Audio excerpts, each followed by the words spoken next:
Boa noite a todos os amigos que vão acompanhar depois essa rápida explanação, né, desse trecho maravilhoso de Jesus no lar, aí no conforto da sua casa, depois através do YouTube, aqueles que não estão acompanhando hoje, através de outras redes sociais, enfim, que a gente compartilhe com os amigos depois, mas que você possa receber no seu lar, no momento dessa reflexão, fluidos curadores, fluidos de ânimo, de esperança e de renovação e de certeza na vida futura. Porque isso é o que nos mantém em pé. Isso é que nos dá uma certeza de que nada do que está acontecendo conosco hoje é em vão. Nada do que está acontecendo conosco hoje é por acaso. Né? E muito importante a gente estudar esse capítulo essa noite, porque fala-se sobre a razão da dor. E muitos de nós, não são todos, mas na maioria das vezes, quando está enfrentando uma enfermidade ou uma dor moral, né, uma dor psicológica, seja lá qual for o tipo de dor, alguns se revoltam, esbravejam, né? Por quê? Deus não me ama, né? O meu amigo, o meu vizinho não sofre, eu sofro tanto, sai de uma e vem outra. Então, é importantíssimo a gente estudar esse capítulo. Então, A Razão da Dor, ditada por Neio Lúcio, né, no livro Jesus no Lar, a psicografia de Chico Xavier, o capítulo 31, para você que vai acompanhar aí na sua casa, tá bom? E Raquel, essa personagem que vai falar com Jesus, ela vai indagar o mestre, e eu sinto, assim, nesse início dela, uma pessoa sofrida. Ela estava sofrendo. Ela tinha algum momento, alguma coisa muito séria acontecendo com ela naquele momento. Porque ela chega para Jesus, ela não desperdiça aquela oportunidade de estar próxima do mestre, e ela vai indagar sobre a razão da dor. Né? E diz assim, né, o Lúcio, né? Ele passa isso para o Chico vai lá registrar, e nós estamos com esse tesouro na mão hoje. Ela diz assim: Raquel é uma antiga servidora lá da residência de Cusa. E ela chega a erguer a voz para indagar Jesus. Então, veja, realmente ela estava demonstrando assim, uma certa insatisfação com o momento que ela estava vivendo. É como se ela quisesse botar para fora a dor que ela sentia por dentro. Então, ela ergueu a voz para indagar o mestre. Por que motivo a dor se convertia em aflição nos caminhos do mundo? E ela continua. E aí que ela vai colocar ali, fazer os apontamentos dela. Não é o homem, né? Não era o homem criação de Deus? Não dispõe a criatura do abençoado concurso dos anjos? Não vela o céu sobre os destinos da humanidade? Então, veja que onde está Deus? Aonde está esse Criador de amor infinito que não se compraz da gente no momento de dor? Então, ela estava externando ali para Jesus, imagino eu, um sofrimento que ela estava carregando. Né? A gente não sabe qual, mas era isso. Então, ela expõe uma situação e Jesus vai nos trazer uma lição fantástica. O mestre realmente é uma criatura, assim, para a gente amar, venerar. E, poxa, eu amo esse cara. Que fantástico é o nosso Jesus, porque ele fita um olhar ali nela, né, firme, e ele faz a seguinte consideração. Ele diz assim, olha que coisa, né? Ele fala assim, Raquel, a razão da dor humana procede da proteção divina. Então, ela está dizendo, reclamando o motivo porquê da dor. E Jesus já responde para ela ali, né, com um olhar firme, seguro, com as palavras firmes e seguras. Ele diz que a razão da dor procede da proteção de Deus. Jesus fala para ela que a dor é uma proteção para nós. Ele vai conceituar a dor como um dispositivo divino a nos proteger. Né? Mas, por outro lado, para nós, para aquelas pessoas que reclamam e toda vez que enfrentam uma dor, podemos dizer que ela é como se fosse uma areia movediça. Quanto mais você se revolta, quanto mais você se esperneia, mais você afunda nela. Né? Uma espécie de areia movediça. Mas Jesus conceitua que a dor é uma proteção divina. Né? Olha que coisa linda, né? E a dor é um dispositivo divino, né? Que nos recoloca na rota toda vez que a gente se distancia de Deus. Por isso que o mestre continua agora, ele faz uma comparação maravilhosa aqui. Jesus estava falando para camponeses, pessoas ali que lidavam, que pastoreavam as suas ovelhas, que cuidavam dos seus bichos. Então, ele vai dar um exemplo aqui na sequência, continua uma explicação, o mestre, porque parece que ela faz uma pergunta externando uma dor. Ele responde dizendo que aquilo era um dispositivo de segurança, de proteção para ela e para todos os que sofrem. Percebendo que ela ainda não havia sido preenchida com a resposta, Jesus continua. Ele diz, Raquel, os povos são famílias de Deus, que à maneira de grandes rebanhos são chamados ao aprisco do alto. E olha só, aprisco é um curral, gente, abrigo para a ovelha, né? A terra é o caminho. A luta que ensina e edifica é a marcha. E a dor, o sofrimento, é sempre o aguilhão que desperta as ovelhas distraídas à margem da senda verdadeira. Que coisa mais linda. Os povos, ou seja, os povos somos nós, gente. Jesus está falando para nós aqui. A pergunta que Raquel faz no início, por que a dor? Por que motivo? No velo alto por nós não somos filhos de Deus, Deus não é amor, se ele é amor, e por que a gente sofre? Um pai amoroso vai deixar um filho sofrendo, ela está toda revoltada, toda machucada por dentro, né? Aí Jesus vai dar uma resposta, percebe que não preencheu ainda ali aquela sede dela, né? E ele então faz essa comparação, dizendo que os povos são famílias de Deus, de maneira de grandes rebanhos. Ele nos compara aqui agora como um rebanho, aprisco do alto, né? Que são chamados ao aprisco do alto, ou seja, que a gente está sendo chamado um curral, um abrigo, né, no alto as esferas superiores da nossa evolução. A terra é o caminho. Jesus fala, a terra é o caminho. Então, nós estamos no caminho. Nós somos as ovelhas.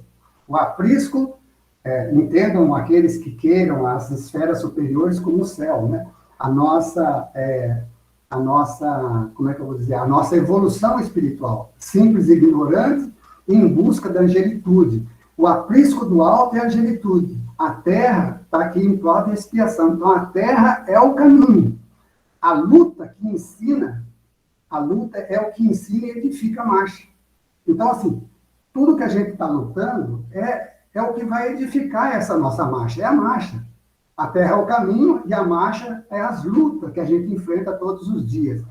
E a dor, olha que o mestre vem frisar de novo, a dor, o sofrimento, né, é o aguilhão que vem e desperta as ovelhas distraídas. Então, aqueles que estão paradinhos, que se desviaram do caminho, Jesus, né, Deus, a espiritualidade, manda lá a dor nos recolocar no caminho novamente. E eu aproveito até para a gente contar uma história bem rapidinho. Imagina um pastor, né, com seu rebanho ali de ovelhas, e tem sempre no meio uma ovelhinha rebelde, né? Na grande maioria das vezes tem aquela distraída que não presta atenção nos demais, que estão ali sempre próximo da proteção do pastor, e teima em fugir, teima em se colocar em risco. Toda vez que uma ovelha se desgarra, o que faz o pastor? Bom, pastor é o Jesus. As ovelhas somos nós. E a dor, pessoal, vamos simbolizar a dor pelo cachorro do pastor. O cachorro, que todo pastor tem cachorro. A dor é o cachorro. Toda vez que a ovelha se distancia do pastor, ele dá um apito. Ele apita e aponta a direção, e o cachorro vai dar uma mordidinha naquela ovelha, dá uma mordidinha e faz com que ela volte novamente para próximo do pastor, para a marcha, para o rumo, não é? É a ovelha teimosa, se ela continua insistindo, ela volta novamente, insistir naquele caminho que ela está se colocando em risco de se perder, de cair no precipício, ou até de ser vítima dos lobos, dos obsessores, daqueles que vão nos arrastar para os vícios, para a perdição. Então, o pastor manda que a ovelha, que ela seja novamente trazida para próximo dele, e apita novamente, dispara outra vez o cachorro da dor. Ele vai lá e dá outras, mordidinha mais forte dessa vez. Segunda, terceira vez. 3 vezes. Se a gente não entendeu o recado da dor, Aí o pastor pega a ovelha e geralmente ele quebra o membrozinho dela, né? Ele quebra uma perninha, quebra uma perninha dela. Poxa, que judiação, por que fazer um negócio desse, né? Onde já se viu que pastor é esse sem coração, que vai pegar o bichinho inocente, saltitante e quebrar uma patinha, né? Mas quando ele faz isso, ele impede que ela se coloque em risco novamente. Ele vai criar com ela ali um relacionamento que, a partir daquele momento, ele vai ter que carregá-la no colo. Aí o pastor carrega aquela ovelha no colo. Apesar dela estar sofrendo ainda com a perna quebrada, né, com o membro quebrado, mas vai criar um vínculo de proximidade com ele e não vai mais sair da segurança que traz a presença, a proximidade com Jesus. Né? Vamos seguir. Alguns instantes após essa fala de Jesus, nos comparando com esse grande rebanho de ovelhas a caminho do aprisco do alto, em alguns instantes se escoaram mudos e o mestre voltou a ponderar. Então Jesus percebe que ainda falta alguma coisa e continua explicando os motivos pelo qual, né, nós podemos nos perder nesse caminho. E ele vai dizer: o excesso de poder favorece ao abuso. A demasia de conforto, não raro, traz o relaxamento. E o pão que se amontoa de sobra costuma servir de pastos aos vermes que se alegram no mofo. Olha que coisa maravilhosa. O excesso de poder, realmente, pessoal, dê poder a uma pessoa, né? Não são todos, mas a grande maioria, às vezes, com o nível evolutivo que nós estamos aqui em prova de expiação, geralmente a pessoa usa o poder dela de uma forma errada. Tem aqueles que sobem, né, conseguem estar no poder, e quando está lá em cima, pensam em pisar e cuspir os que estão aqui para baixo, né? Estão embaixo, em vez de ajudar, tentar fazer com que todos sigam o exemplo, que todos um dia cresçam, não, acaba por pisar em todo mundo. Então, o excesso de poder, não raro, oferece o abuso. A demasia do conforto, não raro, traz o relaxamento. Olha, tem aqueles que dizem assim, ema, cada um com seus problemas. Né? A pessoa fala assim, na minha casa está tudo bem, olha, eu estou trabalhando, aqui o dinheiro está entrando, a crise está aí fora, a pandemia está deixando, mas tem muita gente desempregada, mas aqui em casa não tem faltado pão, não tenho nada com a casa dos demais. Né? Então, a demasia de conforto, não raro, traz o relaxamento. A pessoa só começa a pensar nela. Eu estou confortável aqui na minha situação, não vou mudar não. Poderia estar melhorando, poderia estar ajudando outras pessoas, poderia estar lá no VP, fazendo algum trabalho lá junto com as equipes, lá, um trabalho assistencial, me oferecer para fazer algum trabalho dentro da casa, sei lá, de uma simples faxina, uma recepção, a casa vai voltar agora, né? Vai voltar presencial a partir de novembro, vou lá me oferecer para ficar na recepção um dia por semana, sei lá, mas não, a pessoa começa, né? Então, o conforto, não raro, traz o relaxamento.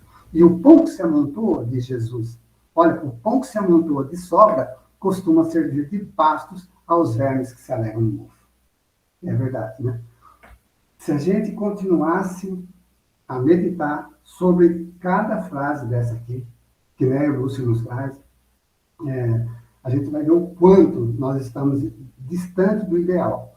Porque, gente, o que sobra na minha despensa, o que vence na minha casa, que às vezes você esquece, você comprou alguma coisa a mais e foi ficando ali na sua despensa, já não aconteceu com vocês, de quando você vai usar alguma coisa que está na despensa há algum tempo, quando você vê, já está com a validade vencida. Então, muitas vezes, aquilo que sobra na nossa despensa, na nossa casa, está faltando na casa de alguém. E Jesus chama atenção para isso. O pão que se amontoa de sobra costuma servir de pasto aos vermes que se alegram no mofo. Reparando, porém, que a assembleia de amigos lhe reclamavam uma explicação mais ampla ainda, elucidou Jesus fraternalmente. E Jesus agora vai contar uma história, mas uma história muito bonita, de um anjo que resolve adotar, desde o nascimento, uma criança. Eu vou ler a historinha aqui.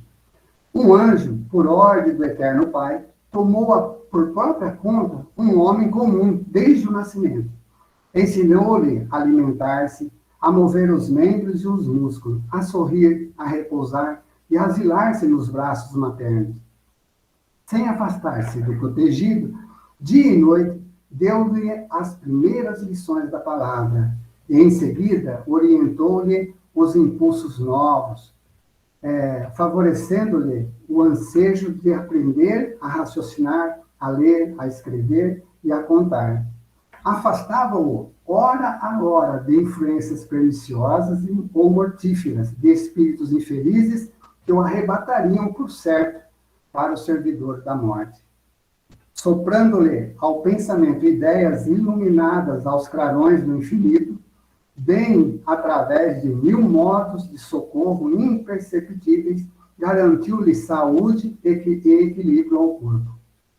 Dava-lhe medicamentos invisíveis, por intermédio do ar e da água, da vestimenta e das plantas. Vezes sem conto salvou-o do erro, do crime e dos males sem remédios que atormentavam os pecadores. Ao amanhecer, o pajem, veja que Jesus chama esse anjo de pajem, era como se fosse uma pajem ali daquele rapaz, daquela pessoa. Ao amanhecer, o pajem celestial acorria atento, preparando-lhe o dia calmo e proveitoso. Isso é o que todos nós pedimos na nossa oração, né?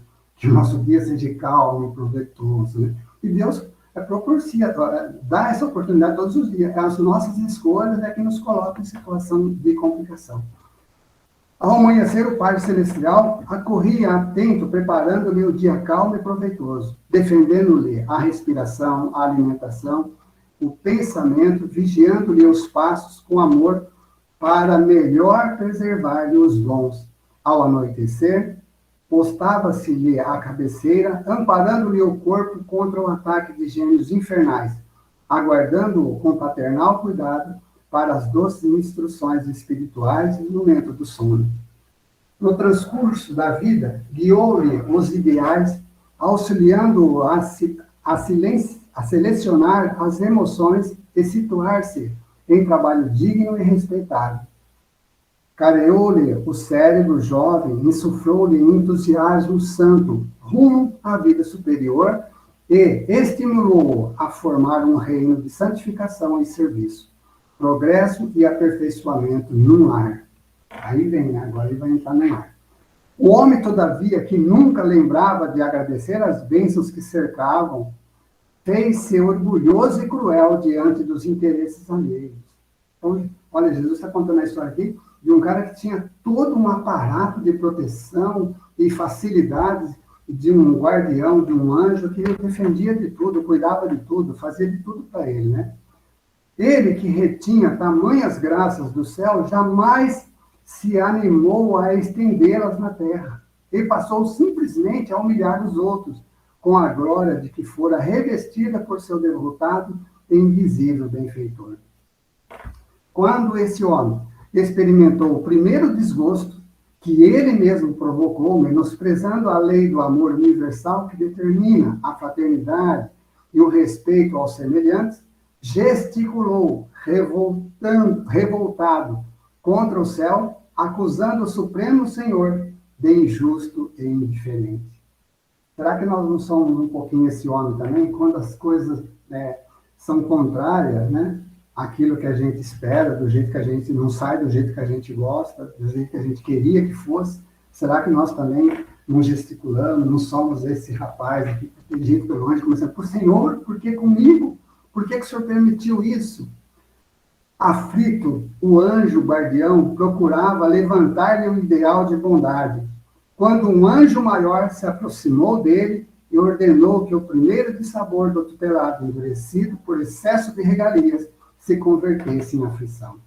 Talvez ele tinha todo um aparato de proteção por esse anjo, mas como ele, com tudo isso, no primeiro dissabor que ele mesmo provocou, ele começou a gesticular contra o céu, um anjo de uma envergadura espiritual acima daquele que era o tutor dele ali, se aproximou e disse, olha, agora não, agora chega, mas não basta, vamos deixar ele espernear um pouquinho, agora ele vai sentir o efeito das coisas que ele tem causado. Você não vai mais segurar a onda para ele aí.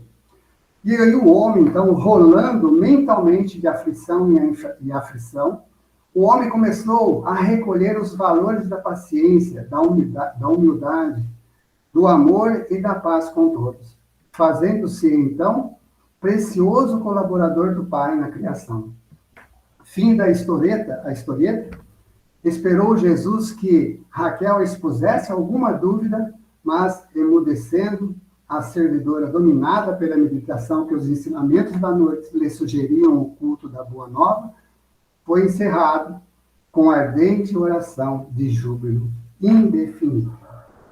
Então, olha que coisa maravilhosa, né? Jesus vai contar, ele começa falando que a dor é um dispositivo de proteção para a gente, né? Aquilo impressiona e deixa as pessoas que estão ali, principalmente Raquel, se sentindo assim, estranho, como isso pode, né? Aí ele vai falar que os povos são rebanhos de Deus, né? Que a dor é o aguilhão que nos desperta, as ovelhas distraídas, sendo do caminho, e ainda assim, olha como Jesus, um pedagogo extraordinário, e ainda assim, percebendo o mestre que a gente não tinha entendido a lição direito, ele vai e conta a história desse rapaz, um anjo que desde o nascimento adota ali uma criatura e faz tudo para que aquela criatura não sofra, não seja incomodada, não passe por nenhum dissabor.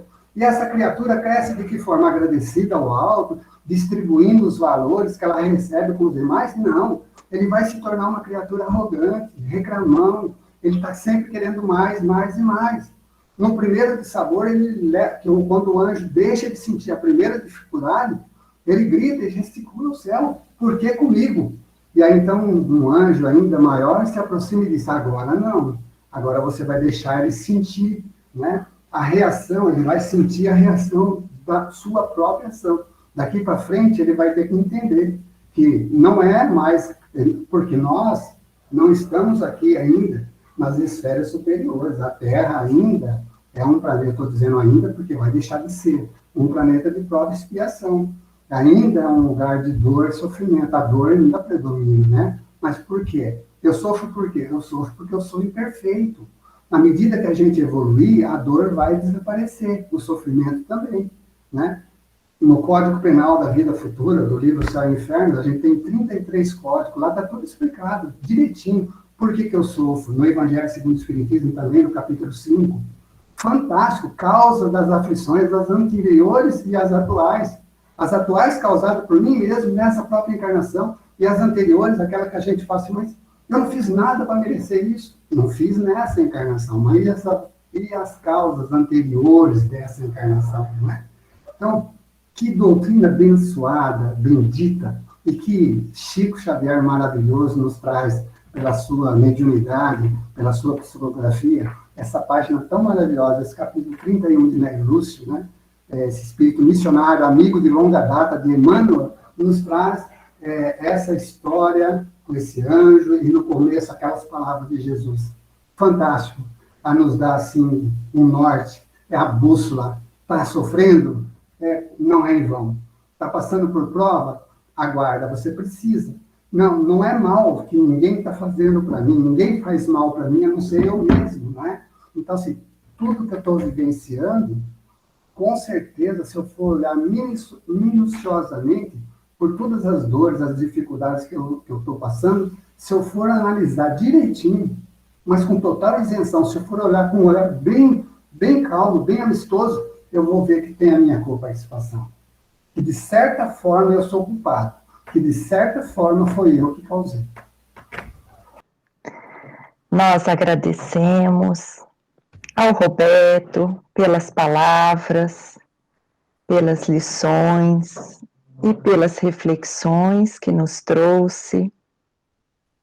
Vamos envolvendo em vibrações amorosas e que possamos refletir sobre os ensinamentos durante a semana. Continuando, nós vamos doando nossos melhores pensamentos e sentimentos em forma de vibrações. Vibremos pelo bem universal, por todos os povos, seus líderes e governantes, por todos os lares, principalmente por aqueles em desajuste,